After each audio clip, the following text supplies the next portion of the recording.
True cases. Division of Public Police engages in a pattern and practice of using excessive force. Real victims. No, he's not all right. They were pounding him in the head. Examined by two experienced investigators. Police car shouldn't say to protect and serve, or they should be adding themselves on the bottom. It should say to protect and serve ourselves. The missed clues. Austin School Police acknowledging today that they should have done more to investigate. The cover-ups. It was a cover-up, and I think that people were looking out for their own skin. From the extensive work by Salvatore Restrelli and Ira Robbins comes the Archangels of Justice case files. I am your host, Joe Rost, and I will be your guide on this quest to find the answers and give a voice to the victims of these tragic cases.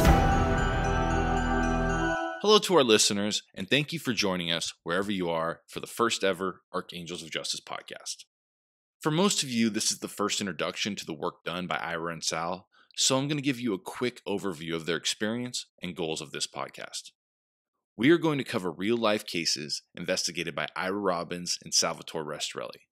They founded Archangels of Justice in 2013. Both are former police detectives, and between them have over 80 years of investigative experience.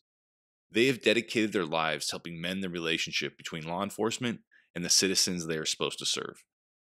In their investigations into cases of police misconduct and misclassified murders, they have helped countless families get answers and find the truth. We are going to look at all sides of these cases, and then let you, the listener, decide. The goal of this podcast is not to create more hostility towards our law enforcement, but instead be a platform to discuss the problems plaguing them today. When investigations are mishandled and covered up by the highest levels of the state, it creates an intense distrust of government and police officials.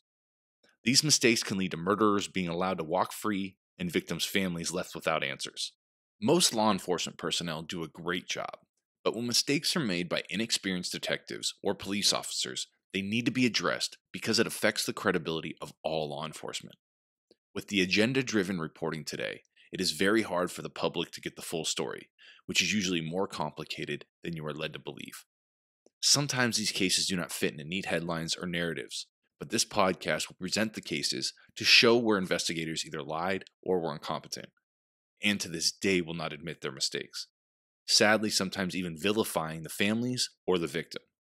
We will try to be as unbiased as possible, but admittedly it is very hard, as you will soon understand.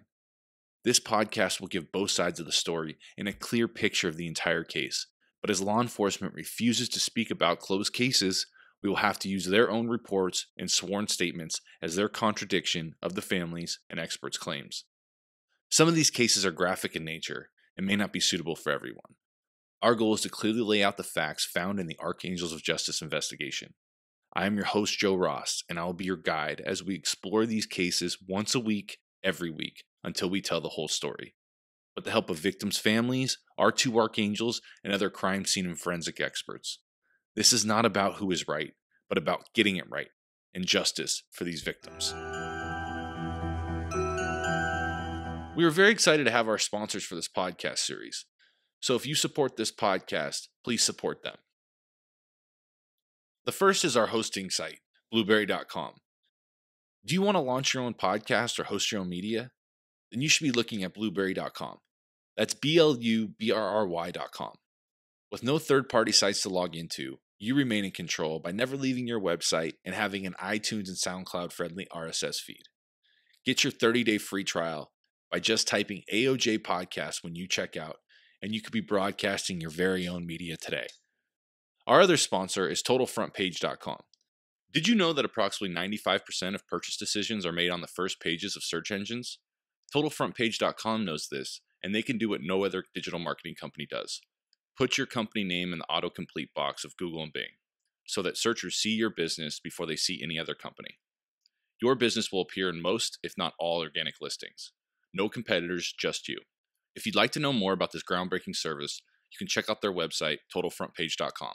Or for a free consultation, mention AoJ Podcast in the subject line when you email info@TotalFrontPage.com.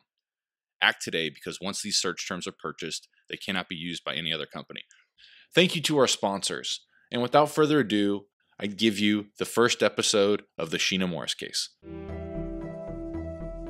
What would you do if someone you loved died and every time you seek answers for basic questions, you are ignored by the police?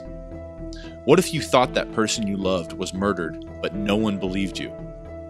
What would you do to find the answers? This is a story about a mother and father living that experience for almost 10 years. A daughter, a friend, a cousin, soon to be aunt, all could describe Sheena Morris. But most of all, she is a victim that was ignored by Florida law enforcement and the Bradenton Beach police in her time of need. Cases like this give all law enforcement a bad name across the country and cause a greater divide between them and the communities they are supposed to serve. When concerned parents ask questions, you don't dismiss them, you try to answer them to the best of your abilities, and if you mess up in your investigation, then admit it and don't do it again. Hi, my name is Sheena. I'm in Manatee County right now. I was on vacation for the holiday with my fiancé. The audio I just played is part of a 911 call that Sheena made hours before she died. I will play this audio before every episode of this series, because to the Bradenton Beach police and the state of Florida, Sheena's death is a clear-cut case. The 22-year-old Tampa woman hung herself on New Year's Day 2009 after a fight with her fiancé. This series will explore the reasons why the state of Florida and the city of Bradenton Beach both have a conflict of interest in this case, and how the responding detective, Leonard Diaz, ruined this investigation with an obvious bias. We will also look at the misconduct of the responding officers Mike Basil and John Securi. In this series, we will cover how the city of Bradenton Beach, the Florida Department of Law Enforcement, and the Florida State's Attorney's Office deliberately worked to cover up the criminal conduct of the responding officers and also the unacceptable actions of the investigators during the critical moments after Sheena Morris's body was found.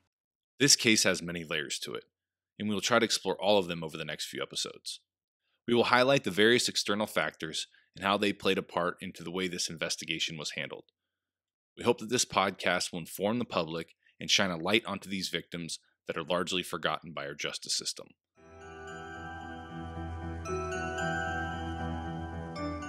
Before we look at all the investigations surrounding the Sheena Morris case, I would like to walk you through the events before and immediately after that fateful night, with the help of Kelly Osborne, Sheena's mother, Dave Morris, Sheena's father, and our two Archangels, Sal and Ira.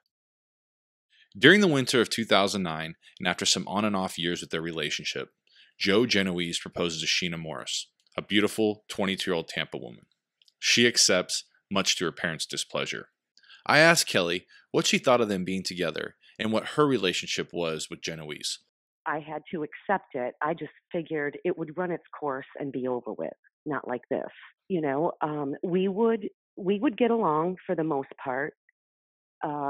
Most of the time when they were over at the house, it was Sheena and my husband and I conversing and things. And most of the time he didn't have a whole lot of input on things. The couple is constantly fighting, even around Sheena's family. There is also a considerable age gap between them, as Genoese is 45, more than twice Sheena's age. On December 18th, Sheena had her mom get a birthday cake for Genoese's 45th birthday, so they could have a little celebration in Florida. She tells her mom that his actual birthday is on the 19th, but they are leaving for New York that day. Kelly later finds out that his real birthday is January 1st, the same day Sheena dies. That's the alarming thing, was that, here all this time, that's what we thought his birthday was. And then I see in the police reports his license, and it was January 1st, and I flipped. I'm like, that's the same day she died. And where does this birthday come from? How does this happen? And we never got any answers from it, but I recently asked someone that knows him, and I said, so what day is Genoese still celebrating his birthday on? And the response was December 19th. I don't get it. During the holiday season, there are some tense moments between the two, and this is especially apparent on Christmas Day. First, when they arrived, it was kind of uncomfortable because you can tell that they were not speaking. And Genoese knew that I was very serious. And so he had her come as time went on, I mean, my husband, he's always very funny and stuff, just kind of broke up that whole tension thing. And before you knew it, you know, she had her two dogs, and then there was my golden retriever. So now, the dogs are opening their presents and we're videotaping, and all of a sudden everything was just that normal Christmas spirit. Kelly shared the audio of that day with us, and you can hear Sheena opening the presents with her mom's golden retriever, Jake. What is that, Jake?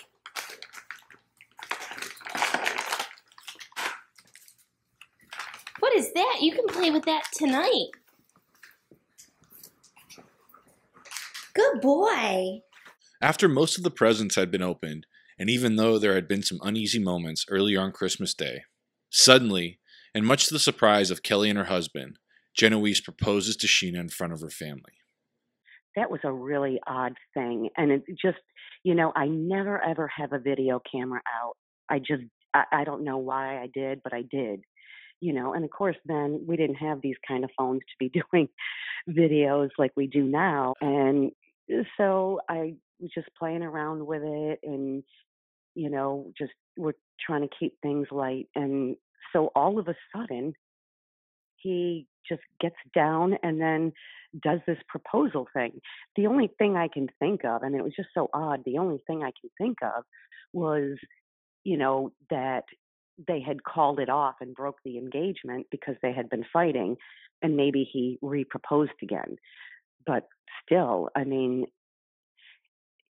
it's just odd. And we never knew of any spectacular proposal to begin with the first time around. So it's just very unusual. It was almost like I felt like the only reason it happened was because it was on video.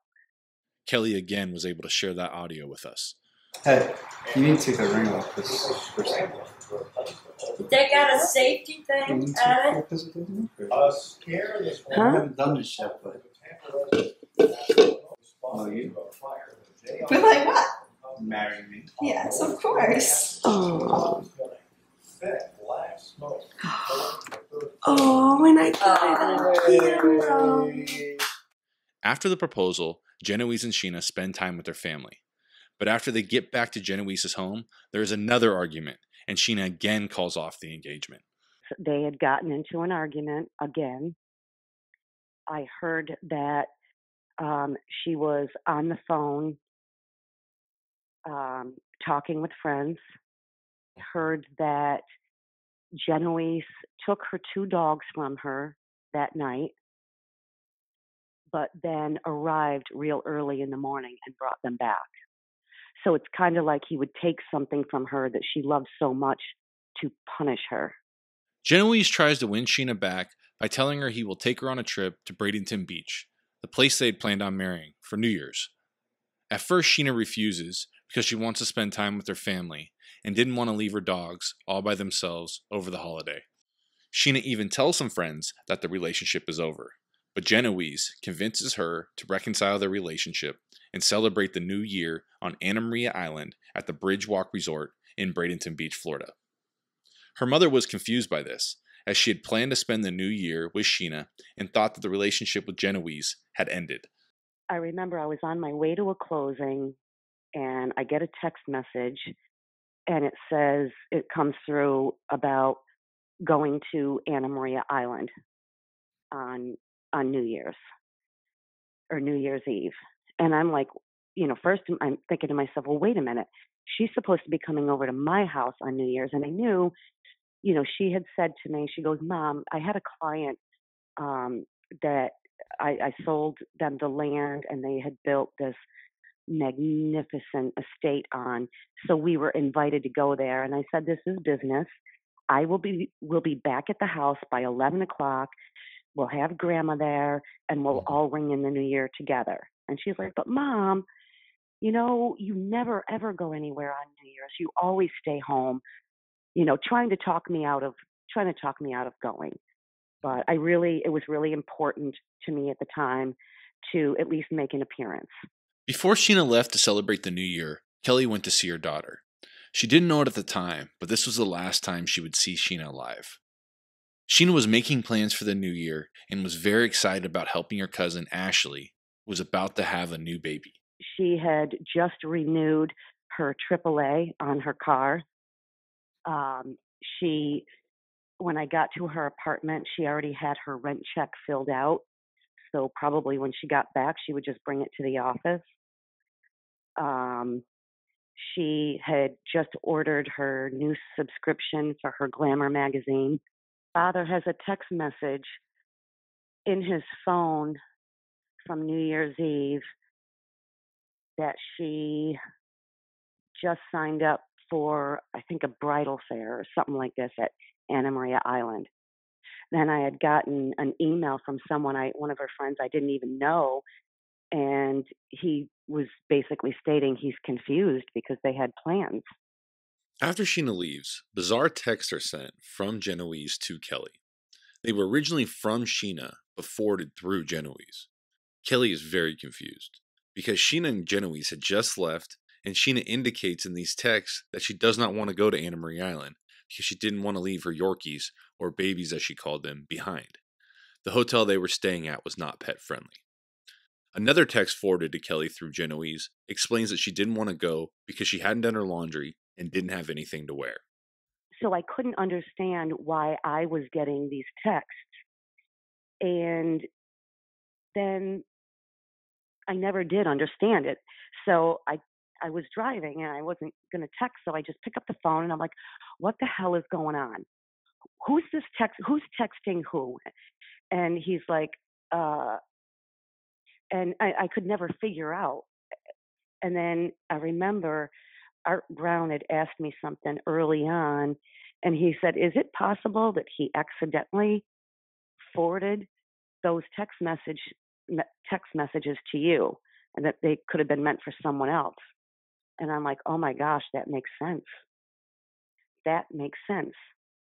So when Kelly received a fax to her home business from Genoese's business, she was confused because she never used her fax. No, I can't figure it out. And you know, because when we got that fax, it was New Year's Eve. I couldn't understand why it was coming to my fax. First of all, we didn't even use a fax. We didn't use a home phone. So I don't even know how he would have gotten that number, or his company would have gotten that number. I just very confused about it. And so at first I'm like, you know what? I'm not calling. I'm not texting them to let them know about it. And then it was annoying me because I know that, you know, being in real estate, if, you know, I'm a business owner. So if this business fax was sent to a wrong person, I would need to know about that. So it ate at me, and I'm like, well, this is a business fax, then he needs to know about it. But the problem with me calling or texting, it was only going to make Sheena mad at me, you know? And it's almost like that's what he wanted to do. He wanted Sheena to be mad at me so that he could get her to go to Anna Maria Island. Sheena and Genoese do some shopping before they celebrate the new year at the Beach House restaurant. It's where she wanted to get married. She wanted to have her wedding there on the beach. She thought it was a beautiful location. When she first found Anna Maria Island, she just fell in love with the little town. The waitress who served them that night remembers Sheena well, stating that she looked beautiful and was very excited about the new year. When I interviewed the waitress who waited on them that night, I had asked, you know, I was asking, you know, questions for her to, you know, tell me about. And I said, you know, are you sure that was you? I'm showing a picture. I'm sure you're sure that this is my daughter, to make sure that we were talking about the same two people. I said, okay, let me ask you a question. What were they drinking? And she said, well, Sheena was drinking a pina colada. I'm like, nope. I said, that's not her. And she goes, well, at first she ordered a Kettle One and Red Bull. I said, oh, okay. I said, and what happened? And she said that she explained that they didn't have any Red Bull. And I said, what was her demeanor like? Because this is going to tell me a lot. Sheena's in a really bad mood. And I remember one time we went to Outback Steakhouse and ordered prime rib. They were out of it. And she was mad. Like, you're a steakhouse. How do you run out of prime rib? So she would have been outward enough to say that, especially if she was in a bad mood. And when she explained to me, the waitress explained to me, she goes, I offered to go across the street to the convenience store to get some. And she goes, oh, no, don't worry about it. And then she just ordered that. So obviously, and she said, well, I'll send him, if I need to. And so I'm like going, okay, so that shows me she was in a good mood. She explained to me that she was just happy as could be. She said it was very odd because here she is all smiling and really nice. She said, I knew I was going to have a really good tip. And she said, I just remember how beautiful she was. And she goes, but it was so opposite because he just sat there slouched over in his chair, smoking his cigar, drinking his vanilla Stoli with diet, and that they were doubles. Sheena spent most of the night excitedly texting her friends about her cousin. Here Sheena was all happy about New Year's, texting all her friends. And that was one of the things that Genoese was complaining about. But he was the one just sitting there moped over in his drinks. So, but New Year's is a time of happiness. And there she was, all these people that she knows and loves that she's texting with. After the fireworks celebration for the new year, Sheena and Genoese head back to their hotel room. According to reports, after an hour or so, they are heard by multiple hotel guests arguing. It doesn't stop for some time and gets so loud that police are called by the concerned hotel guest. When these guests were interviewed by the police, they say the fight was about money. But according to Genoese, it is because he called his kids at 1:45 a.m. to wish them a happy new year, and Sheena got angry. I asked Sal about what he found in his investigation. Well, initially, the neighboring hotel room to Sheena Morris and her boyfriend, Joe Genoese, called because he can overhear the fight. So he called 911, and you can hear his tape. He's telling them what the fight was going on, and the police were going to show up, and so on and so forth. And then a few minutes later, the police did arrive. Here is the actual audio from the hotel guest's 911 call. Nancy County 911, what is the address of the emergency? Bridge Walk, Landmark Resort in Bradenton Beach.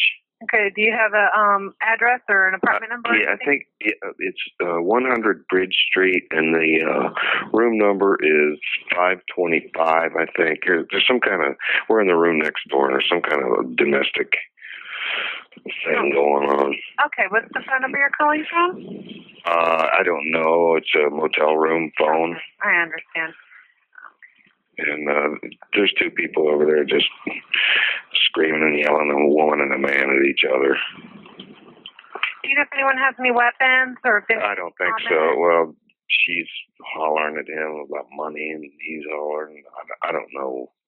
Okay, if you'll stand in line, I'll have you speak with the sheriff's department while we get somebody on the way to them, okay? Okay. Sheriff's office. Operator 136 transferring, signal 38 in progress, 100 Bridge Street. Okay. There are conflicting police reports, but sometime between 1:20 a.m. and 1:50 a.m., the local sheriffs dispatched two Bradenton Beach police officers, Mike Basil and John Securi, to investigate. I asked Kelly about the time discrepancies and what she found in her investigation into Mike Basil. How is it that they show up before it was even dispatched? So needless to say, when I find out about Sheena, everybody was in my eyesight. Who did this to Sheena? Where did it make sense? Here we have a detective that was in my daughter's room that night who had an internal affairs investigation against him for lip locking a psychologist or something. This guy was in this room with my daughter? The two police officers responded within minutes, and as they walk up to the hotel room causing the disturbance, they pass a man coming down. It is Joe Genoese, but not knowing who he is, the officers proceed to hotel room 525. Genoese gets in his car and drives away. I asked Sal what happened when the police officers responded to the domestic call. Joe Genoese was on the property. They saw him. They didn't bother talking to him. I mean, it's 1:30 or whatever time it was, 1:45 in the morning. It's a quiet community. Ira and I have been there a couple times. If you're a smart policeman, you're going to stop and say, hey, I need your ID from it and talk to this guy. Find out who he is. The officers meet Sheena at the door and speak with her for a few minutes. According to their reports, both officers note the marks on Sheena's body. She tells them that they came from an altercation with Genoese. She also describes him and his car. The two officers then realize that the man they had passed just a few minutes earlier was Joe Genoese. She also states to the officers that he has been drinking and is now driving, but neither officer call additional units to assist in locating Genoese and stop him for questioning. I asked Sal what the police officers should have done after they spoke with Sheena. You know, the first thing they should have done was stop Genoese and talk to him and find out if he was a part of this domestic. And if he was, hold him there and go up and interview the young lady who's now up there alive and well, all scratched up and beat up. You've got a domestic battery on your hands. See, if they had done that, grabbed him, went up there, talked to her, they could have made an arrest right there. So it could have prevented him from driving away drunk and possibly killing an innocent person on the road because he was DUI. She said he was drunk when he left. They didn't bother to investigate. They didn't bother to call out to additional units on the road and say, look, we got a white Mercedes convertible with a 40-something-year-old guy with black curly hair driving, leaving the island. It's an island, for crying out loud. Not like we're talking New York City with 100 million different exits out of the town. This is just an island. You know, it's just a little tiny island, and it only has 2 bridges going off of it. Like, it's not too hard to find a white Mercedes at 2 a.m. Despite the noticeable injuries to Sheena, the responding officers notify the dispatcher to change the title of the call from domestic to disturbance and return to duty. I asked Sal and Ira, what does that mean, and why would the officers do something like that? It lessens the severity of the crime. You know, a disturbance is, you know, the dog barking, a cat barking, you know, making a nuisance of itself. People yelling. And you don't write a report on a disturbance. Yeah, there's nothing to it because they didn't want to write a report. My attitude was, like I said to Ira, and I said this before, it's New Year's Eve. There's a lot of action going on. It's a party town that time of the year.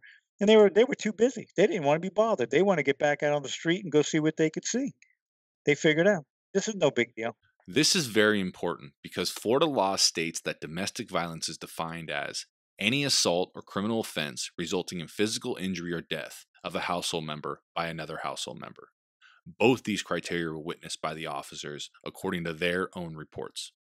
Also, according to Florida law, an arrest will be made if there is probable cause to believe that the person has committed an act of domestic or dating violence. The decision to arrest shall not require the consent of the victim or consideration of the relationship of the parties. So, according to the law these officers are sworn to uphold, they should have at least had Genoese arrested and brought in for questioning. In Florida and in most states across the country, these laws were passed a number of years ago because women had the feeling that they didn't want to get their boyfriend or their husband in trouble if they were beat up.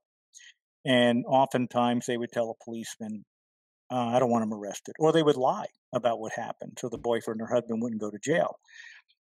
After women were battered so severely they were hospitalized and even killed in some cases, the states started stepping in. And it's even in, you know, all the states, but Florida especially is where I worked at during this time period, was that the state of Florida decided that if there was any evidence of a battery that occurred on a spouse or a girlfriend or a boyfriend even, that the officers could make an arrest without a fear of reprisal or of a lawsuit. You know, the arrest was made in good faith.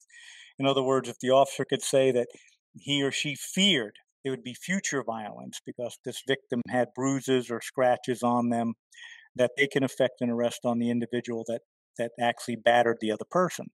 And then the state of Florida would prosecute the case.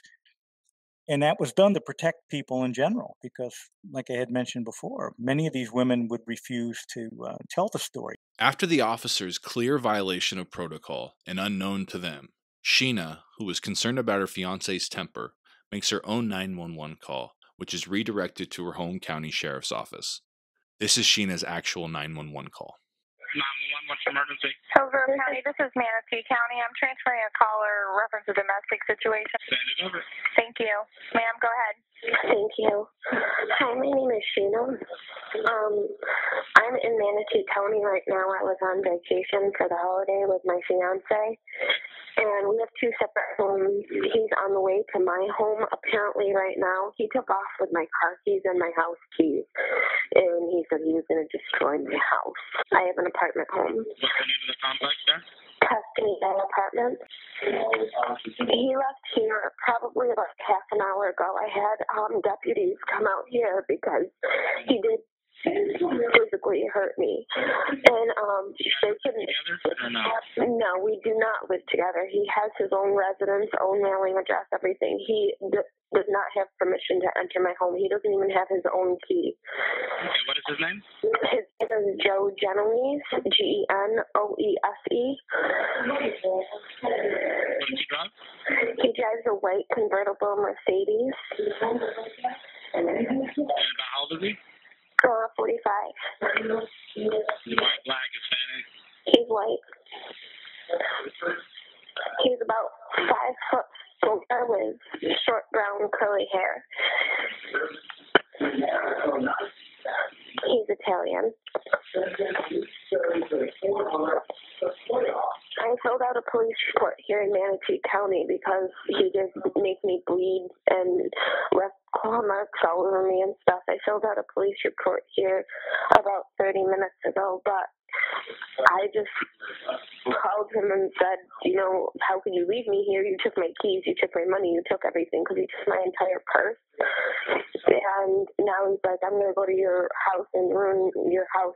You ruined my life. And I just do not want him entering my home. And I don't even have a way to get near my home or get even enter my own home because... Okay, we'll be on the way there to go check up on it, okay? Thank you. Sheena requested her apartment be checked as she was afraid that her fiancé, who in the call she says took her keys and purse, was going there to destroy her property. The rerouting dispatcher notified the second dispatcher that this was a domestic violence matter. During the call, Sheena twice stated that she had filled out a police report with the responding officers, and her fiancé had left her injured with no money or transportation. After she hangs up, Sheena texts her fiancé about the call she had just made. I asked Kelly about the text messages, and she shares those with us. But what I found interesting were the times between when Sheena sent her text messages and when Genoese actually responded. So at 1:46, she sent, I can't believe you just fucking left me here. At 1:52, I took pictures. At 1:53, you're evil and scary. At 2:12, after she called and made a 911 call, police are going to my house, have the gate code, they will not let you in. They know your name, age, height, hair, race, and car, just so you know. Your better bet is to stop being an alpha male and stop putting your hands on women. At 2:12, they also have my phone number. At 2:27, she texts. This is the last text that she writes. Stuck here, I have no way home. You can't leave me here. Then there's no text from him until 2:28. I don't want to be with someone like you. I deserve better. At 2:37, I'm done, Sheena. I'm not living like this. I'm out of your bubble. You don't have to push me away anymore. At 2:43, great, Sheena, take pictures. Nothing will get me back. You choice to be a little girl, a hypocrite. You can have your bubble and your threats. 2:49, Genoese text. I'm normal. You know what that means. 2:55 a.m. You chose to stay. I offered to take you home after you told me you wanted to go, but you chose to stay. I'm done with this. Call me when you're a woman and grow up. After this communication with her fiancé, Sheena does not make any calls or send any text. According to the Bradenton Beach police, Sheena hangs herself shortly after. At 4:48 a.m., Sheena's phone receives a text letting her know that her cousin has just given birth to a healthy baby girl. Sheena had made plans to go help her cousin in New York with the baby, but never sees the message. I asked Kelly how close she was with her cousin Ashley, and if Sheena had helped her at all during Ashley's pregnancy. Well, she was pregnant. She flew up there. I don't know if she flew or drove. And so she went up there. I go through her photos that she took, and she was taking all kinds of pictures at the baby shower, and she was just so excited because she was planning. Her plan was that she was going to, as soon as she had the baby, she was going to go up there and spend 9 days. She wanted to be there and help her when she got out of the hospital with the baby. And this was something she was just so excited about. According to a subpoena submitted by the lead investigator, Detective Leonard Diaz, at 5 a.m., the neighbors recalled hearing an alarm clock go off in room 525, then someone immediately shutting it off. Nothing is heard from the room the rest of the morning. At 9:33 a.m., Genoese calls Kelly. She ignores the call, but Genoese leaves a voicemail stating that he did not send those text messages from the day before. I spoke with Kelly about what was said on that voicemail. That voicemail, all he said was, I did not send you that text message. Sheena stole my phone and she sent that text message. Well, that text message saying to stay out of our lives and leave us alone, if Sheena wanted to say that to me because she was mad at me, she would have said it herself. She would have never used somebody else's phone to do that. That would be extremely unlike her. I'm looking at the timeline of the text messages between them, and at 9:33 at the same time, he sends Sheena a text to her phone saying, you need to leave the room by 10 a.m. and I'm not paying for another night. At 12:03 p.m., and with hotel staff unable to reach room 525, they contact Genoese on his cell. He claims that he left because his daughter got sick and did not know of any domestic violence. He also states that he had not returned since. I asked Sal what he found during the Archangels investigation. The next day, the hotel people, the management, wanted them out of the hotel room, so they called the room several times, no answer. They finally called Joe Genoese's cell phone, and he answered, basically telling the hotel management that he wasn't there. Well, the reason why they were calling was because of the domestic the night before. They wanted them off the property. At 12:24 p.m., Genoese again calls Sheena's mother. This time she answers. This is more in the afternoon where he explains to me that he can't get a hold of Sheena, and not answering her phone, and tells me that they had a fight and that he left last night. I'm like, you left her? You what? Like, how can this be? How can you leave her? I said, did you leave her money for a cab? Because, Sheena wouldn't hesitate to take a cab. And he's like, yeah, I left her money. And he said, I think he said, I forget the amount it was. I'd have to look it up in my notes again, but that he left her money. So when she's found, there's no money in her purse. And as a matter of fact, it looks like he had gone through her purse and removed a lot of stuff. Her wallet was basically empty. He goes on to explain that Sheena and him had gotten into a fight because he had called to wish his kids a happy new year. He suddenly begins telling Sheena's mother that she was suicidal and crazy, and he didn't want to be arrested for domestic violence. This is the first time Kelly and Genoese ever discussed Sheena being suicidal. This will be important later, as her body was not discovered until after 2 p.m. I talked to Kelly about what was going through her mind when suddenly she hears from Genoese that Sheena was suicidal. Now I'm like, okay, and now I've got to find out what's going on. Now I've got to find Sheena. Now I'm all worried about her, and I'm a wreck. And, so he calls me again, and he's explaining to me that he thinks that she's bipolar and that she's suicidal, and he has me extremely worried at this point. I'm like, okay, all right. I go, here's what you need to do. You need to call Sheena's father and let him know what's going on. And while you do that, I'm going to call a hospital and find out what you do if you need to Baker Act someone and if they're suicidal. So I call a hospital because this is all a shock to me, right? I don't know, he's telling me she's suicidal. So what do? You Baker Act. I don't know she's already dead. I'm trying to question, like, how does this come on all in one day? You tell me this for the first time ever. So where does this come from out of the blue like this? So I do the necessary thing as a mother. I call for some information. So, I'm like, what do I need to do to Baker Act someone? And so they ask me these questions. If there's these signs, this sign, they're going, ma'am, you don't have someone suicidal, and we've got another call that could be. And I'm like going, okay. So that was the end of that. After calling the hospital and being told her daughter was not suicidal, Kelly calls Sheena's apartment. When she doesn't get an answer, Kelly then calls Sheena's friends, who tell her they hadn't heard from her since Sheena wished them a Happy New Year. I had Kelly talk about what she was doing when she was trying to find Sheena.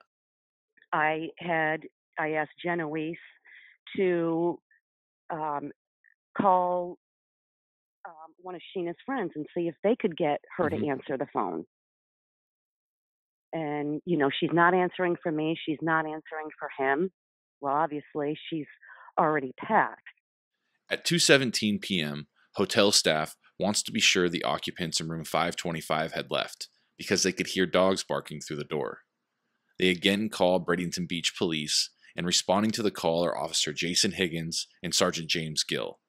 When they open the door, they see Sheena's 2 dogs barking. Sheena loved those dogs, and leaving them by themselves was something she always hated. I remember, this is how affectionate she is over them. One of the excuses that she was giving Genoese to not go to Anna Maria Island is that it was a holiday, and she said, I'm not leaving my babies on New Year's.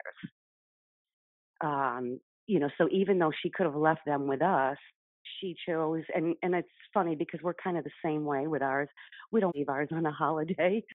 So, they were everything to her. When responding officers open the door, they do not see anyone and begin to search the room. When they reach the bathroom, the officers find Sheena in the shower, deceased, hanging from a pipe leading to the shower head with a blue dog leash around her neck. The responding officers quickly call dispatch, and Manatee County Sheriff's has a lead detective sent out. Responding to the call is an investigator who had never worked a murder before, Detective Leonard Diaz. I had Sal talk a little bit about Detective Diaz's background and his experience. You got a guy that, was a policeman in another area, and he went to work at Bradenton Beach, and he gets pushed into a detective position, then eventually a sergeant position, with no experience. I mean, the man really has no background in training or experience to hold that position. But you see this, and I'm going to speak of Florida, but I know what happens everywhere else, is you get these guys, we call it the Peter principle, or you get promoted to a level of your incompetence because you're the yes man in the agency. Most of these chiefs and most of these sheriffs, they all love the guy that always patting the sheriff or the chief on the back, kissing his ass, shining his shoes. They're the guys that make it, even though they're useless. People watch television and they see these phenomenal police shows where the cops bust their ass to solve a case. That's not true. In most of these cases, 90% of the cases Ira and I handle, that's not true at all. There are some cases where you got good police work out there. Detective Diaz does not contact emergency medical services until 2:31 p.m. and can actually be seen in photos watching a football game on TV. Well, in the crime scene photographs, Ira and I observed them, you can see a football game clearly on the TV screen in Sheena's room. While Sheena's hanging in the shower or wherever they have her by now, they're watching football. They're not processing a crime scene like it should be processed. At 2:33 p.m., Genoese finally calls Sheena's father, Dave Morris. I talked to Dave about this call and if there was anything weird about the way Genoese was acting. On New Year's morning, Joe did put in a call to me early in the morning, and I let it go to my voicemail. I believe I was at the emergency room with my girlfriend. She had some kind of an infection or something going on. So I had just let it go to voicemail, and then I returned Joe's call a couple hours later when we got out of the hospital. And Joe was actually crying like a little girl on the phone to me. And all he kept saying to me is, why couldn't Sheena just get along with my children? Why couldn't she get along with my children? She said this, and she was being hard-headed. She was being stubborn, and he just went on, talking about Sheena in the past tense. Not that I was, picking up on it at the time, but it was just a complaint about, Sheena not getting along with his children. Why couldn't Sheena just get along with my children? And he led me to believe that that's what the whole argument was about New Year's Eve. At 2:36 p.m., EMS arrives on scene and reports Sheena dead on arrival. Nothing is told to Sheena's family, and over the next several hours, Kelly is trying to get other people to reach Sheena to see if she will respond. After nearly 3 hours, at approximately 5:15 p.m., Detective Diaz finally calls dispatch to request a crime scene technician. The Bradenton Beach Police Department does not have a crime scene technician, so the request is made to the Manatee County Sheriffs to respond to a suicide. They don't have a crime scene unit. And as Ira mentioned, this police officer had no experience working a homicide, had never worked a homicide. He calls out for Manatee County Sheriff's Office to send a crime scene unit. The crime scene unit basic report, he stated in there that he was called out to process a suicide. Now, I just want to paraphrase that for a minute, in the sense that when you're called out and you're told that you go to a suicide and process the scene for a suicide, that's exactly what you're going to do. You're not going to look for evidence of a homicide. You're just going to process the scene, take a few photographs, make dusting powder here and there, and then out the door you go. And in the meantime, watch a football game. At 5:58 p.m., crime scene technician Jason Smith arrives with the Manatee County Sheriff. Because of the initial bias of Detective Diaz, Jason Smith is not informed of the events earlier that morning and does not process the scene correctly. In the photos taken by the investigators, Sheena's purse can clearly be seen, even though Sheena had stated in her 911 call that Genoese had taken it earlier that morning when he left. Also, Sheena is barefoot and her feet are caked in sand, but little sand is found in the bathroom or shower. Neither of these were noted by the inexperienced detective. Crime scene technician Jason Smith and Detective Diaz never processed the shower and bathroom floors for footprints to prove without a doubt that Sheena walked into that shower on her own. I asked Sal why these basic investigative techniques weren't followed. These guys were lazy, plain and simple. And Diaz, I really don't have anything good to say about the guy. He didn't interview Genoese right away. He waited days to interview Genoese. I'm sitting there, this should have been investigated like a homicide until you prove otherwise. But they made it a suicide the minute they started. I opened up my crime scene classes. I taught basic crime scene and advanced crime scene to college and police students. And I would tell every class, every time we opened up, remember, if you go to a scene and you investigate it like a suicide, it'll be a suicide when you're done. You need to go in there, investigate it like a homicide until you prove otherwise. And don't let a detective tell you how to run your crime scene, because that's what detectives want to do. They have their own pet theory and they force it on the crime scene investigator. And the crime scene investigator just acts like a dumb dog now and just follows whatever he's told to do or she's told to do. When a crime scene investigator is taught to use their eyes and their brain to look for evidence that other people don't see. Before Detective Diaz had even interviewed Genoese about the domestic situation earlier that morning, and prior to him even attempting to contact Sheena's family, Detective Diaz's own report shows he closed the investigation at 6 p.m., only 4 hours after he arrived on scene. Kelly, on the other hand, is growing more and more impatient as she is unable to contact Sheena. It is now 6:19 p.m. I'm an absolute wreck throughout the day. So obviously, I keep trying to reach her on her phone, trying to understand why she's not calling me for a ride, asking other people, if she's contacted them for a ride home.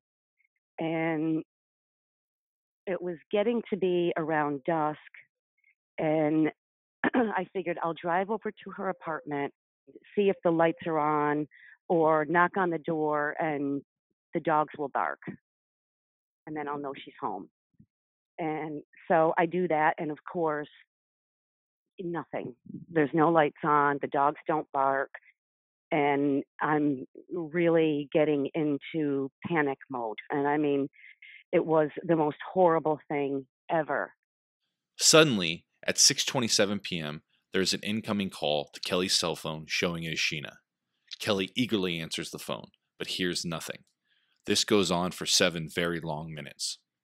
And so I'm on my way home, and I try her phone again, and then literally I just walk back in the door in the house, and I'm explaining to my husband what's going on, and my phone rings.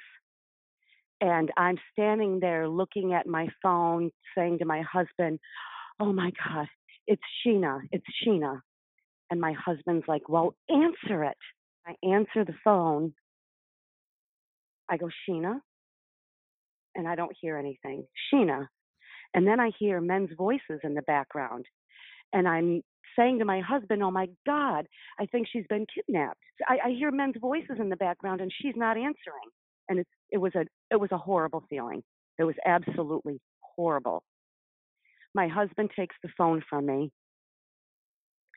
He starts screaming into the phone. This went on for 7 minutes. "Hello, hello, answer me." And then he looks at me and he hands me his phone and said, "You need to call 911. I said, "What is going on?" He said, "I hear police radios in the background."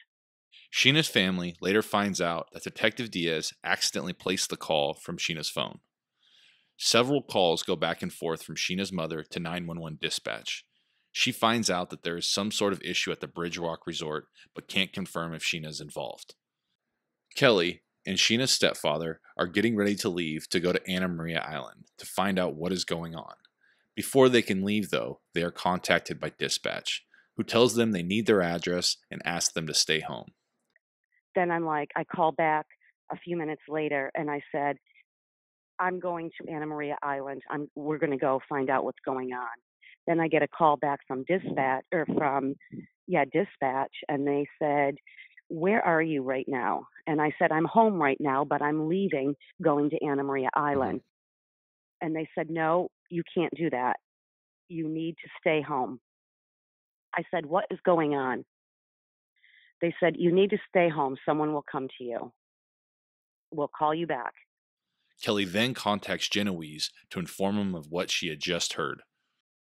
Oh, gosh. So while I'm waiting for whoever was coming, I'm calling him, and I remember yelling at him, and I'm really losing my temper, so my language starts to get coming out. I'm like, "Where the fuck are you? What is taking you so long to get here? Why are you not here?" And he says, "I got off the wrong exit." At 7:33 p.m., Sheena's mother, stepfather, and grandmother are visited by Hillsborough County sheriffs, where 2 officers inform them that Sheena was found deceased in the hotel room.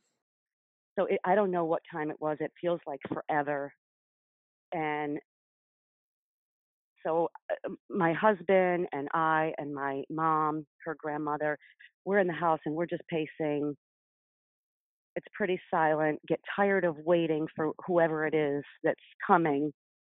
And I open the front door and I walk to the end of the driveway, and all of a sudden I see 2 Hillsborough County police cars down at the stop sign just sitting there. And so all of a sudden they put their cars in motion. I don't think that they wanted to come and tell me what they had to tell me. They're just sitting down the street. first car pulls up. I run to the police car. You got my baby. You've got my baby. And I look in the back seat and she's not there. I run to the second police car and I'm looking for her and she's not in that one either. And then they said, we need to go inside. And that's when your worst fear comes true and you're standing in your own home and you find out that you just lost your only child, your daughter. She's gone. And I have no idea what happened. Genoese arrives after the family has been informed of Sheena's death, but the two officers remain to observe his reaction. He doesn't show up until the police are already there, and they had already told me. And it was interesting. So, the police knew that he was on his way. So one of them stayed with me, trying to console me. And the other one went and opened up our garage. The other officer, they were really very, very helpful. The other officer opened up the garage door and stood out there waiting for him to arrive. And so when he gets out of his car and starts walking up the driveway and he gets into the garage and the officer said that she's dead, he drops to the floor. I hear noise. I run out into the garage and he drops to the floor and he's kind of squirming on his belly, and he's making noises as though he's crying. And there was an axe nearby, so I moved that away from his head and I grabbed the top of his head and lifted it up so I could see his face, and there wasn't even a tear in his eyes. It was a fake moaning type thing. And so I asked the officer, what he was doing when he did that. And the way it was explained to me was that they wanted to see if his reaction was genuine, and they said they don't find that it was. At 8:30 p.m. on January 1st, 2009, despite finding Sheena's body little more than 6 hours earlier, Manatee County sheriffs report the case is closed. This is where we're going to leave off for this week. On the next episodes, we will talk about the days after Sheena's death and the weird behavior exhibited by Genoese. We will also take a look at the subsequent investigations by the state of Florida and the law enforcement behavior that was ignored in their examination. A special thanks to our sponsors, Blueberry and Total Front Page.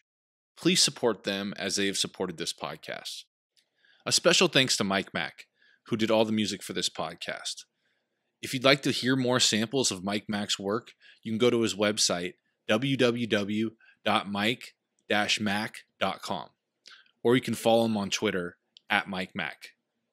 If you are interested in learning more about this case, you can find all the evidence and documentation used in this podcast at archangelsofjustice.org. For updates about future episodes and cases, follow us on Twitter @ArchangelPod and on Facebook under Archangels of Justice. If you're listening on iTunes, we would appreciate it if you left us a positive review. Thank you, and we look forward to having you here next week for part 2 of the Sheena Morris case.